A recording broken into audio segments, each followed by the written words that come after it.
Tap TV. My name is Sophia John, your host for today. In case you're just joining us for the first time and you're wondering what we do on the newspaper review, it's a show where we get to look at news stories making the front page of Nigerian newspaper. And of course, I won't be doing this alone. I'm joined by my very amazing Kosi. Kosi, how you doing? I'm fine, I'm good. Thanks for joining us on the show. You are most welcome, and I'm happy to be here, as I'm always. each time you come on the show, I must compliment you. You never miss that chance, and I'm really looking forward to it each time I come here. Alright, just yesterday we had the sad story of our Nollywood legend, that's John Okafor, popularly known as Mr. It's Ibu. stable. His leg was sadly amputated. We actually wish him speedy recovery. Although he has survived 5 successful surgeries, which is actually a good one, he was a legend. He is a legend. He rather. made my childhood very interesting with all his comic movies. It was really nice, seriously. And to think he's undergoing all these things, and I'm asking myself, why would he be the? I know his fate can happen, anything can happen to anybody, but it's just so sad, right? It's just so Really sad, sad. and I wish him a speedy recovery.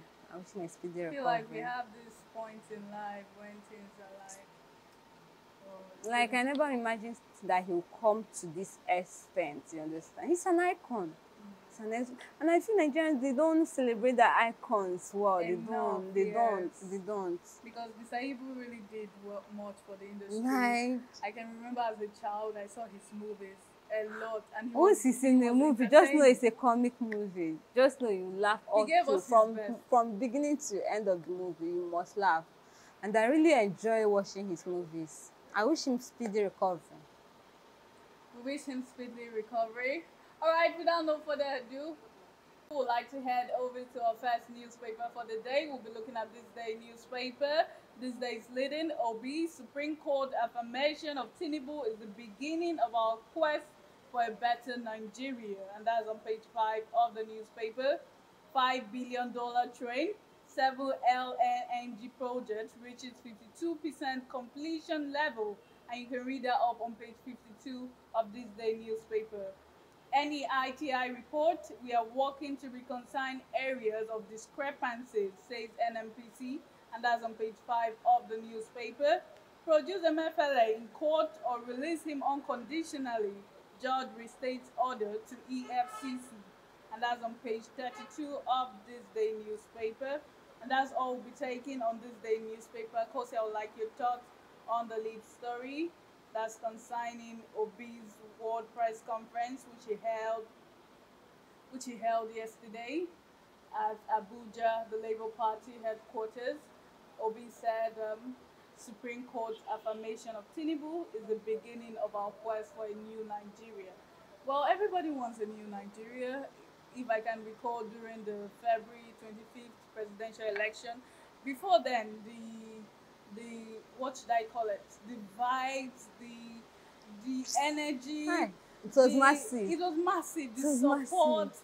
the tears, the pushing, the effort. For the first time in my everybody- life, I saw Nigerians being so politically interested in what was happening. You understand? Like, that passion, that patriotic attitude towards one's country. They wanted the change. I feel like it came out from frustration. Most Nigerians were frustrated. And the enough. way their hopes were dashed is something I don't know whether it's still going to come up again, because the spirit we had during this 2023 election, it was massive. It was massive. But now everybody's hot. Their hopes, their aspirations is bruised. So for you to revive it again, I don't know if it's going to be possible again, because I heard even during the last election, a lot of persons were saying that if they should vote and it doesn't turn out well, that they won't come out to vote again, because it's a waste. How can you be voting but your vote is not counted? It's just to use all complete formalities, right?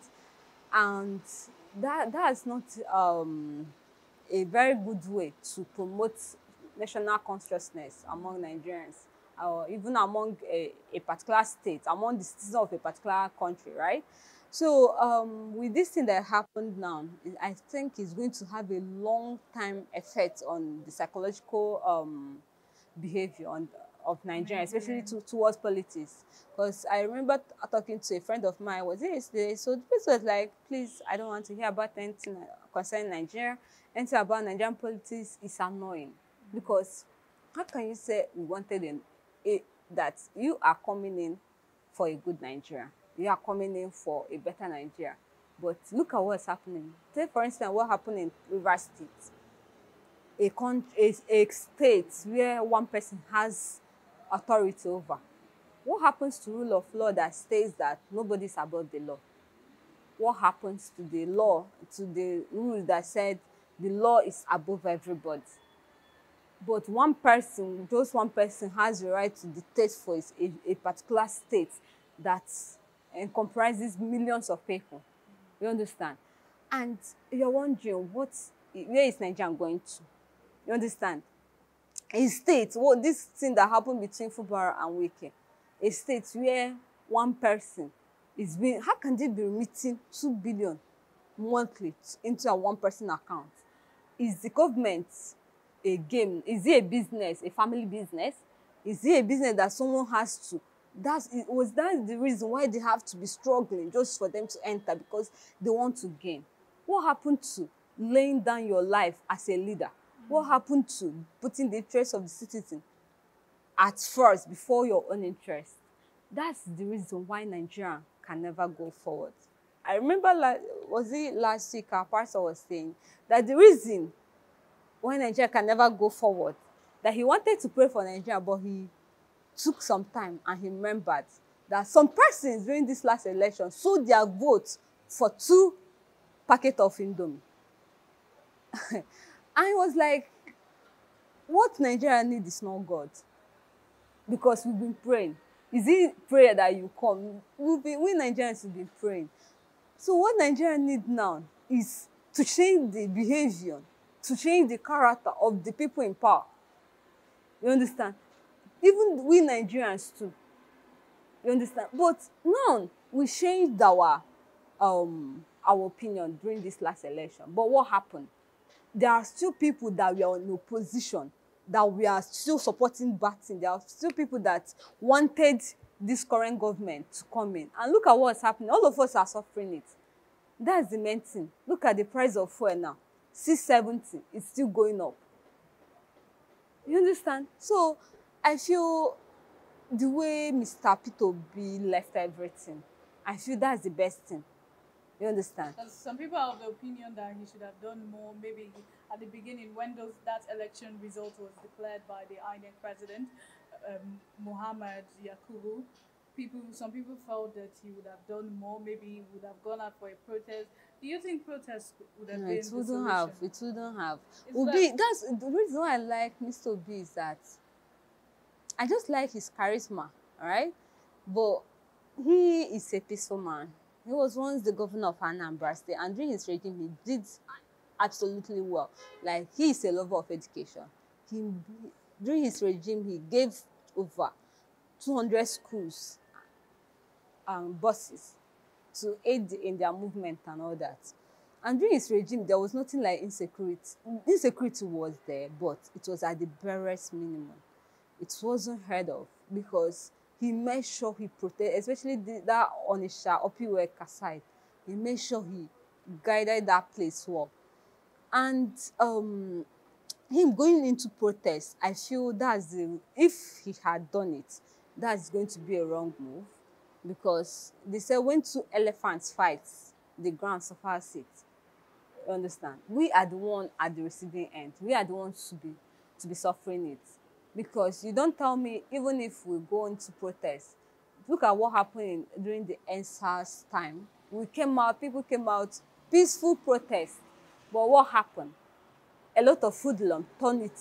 A lot of I won't just say, a lot of oppositions, they turn it, they sent hoodlum. So they turned the whole thing as if it was a violent protest, you understand? But it was actually a peaceful one.